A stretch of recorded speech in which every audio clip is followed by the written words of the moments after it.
आप ही सुना है तुम्हें लड़के वाले देखने आ रहे? हाँ सुना तो मैंने भी है। मगर तुम हमेशा की तरह उन्हें भी टहला दोगी? हाँ अगर ये भी उन जैसे हुए तो।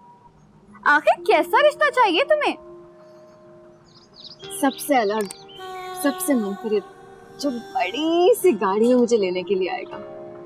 आप ही आखिर बड़ी गाड़ी वाले हमारे छोटे से घर में क्यों आएंगे? क्यों नहीं आ सकते? मुझ में क्या कमी है? सिर्फ शक्ल ही तो अच्छी है ना। हाँ लड़कियों की शक्ल ही देखी जाती है मेरी प्यारी बहन। जब खूबसूरत सी बहू घर में आती है तो घर में चांदनी फैल जाती है।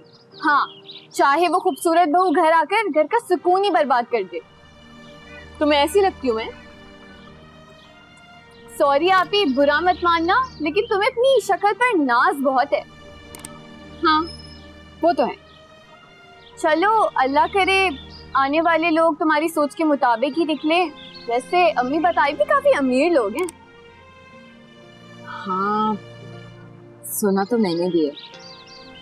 बस अब लड़के को देखना बाकी है, फिर फैसला होगा। जी नहीं, उसका फैसला भी मैं करूंगी कि मुझे इस लड़के से शादी करनी भी है या नहीं। अगर वो तुम्हारी सोच के मुताबिक इतना डैशिंग ना हुआ तो साफ इनकार। मेरे ख्वाबों का शहजादा तो बहुत ही डैशिंग और इंतहाई अमीर होगा। अच्छा आखिर तुम्हारे ख्वाबों का शहजादा है कहाँ? होगा कहीं करीब करीब, झट से मेरे सामने आएगा और मुझे हैरान कर देगा।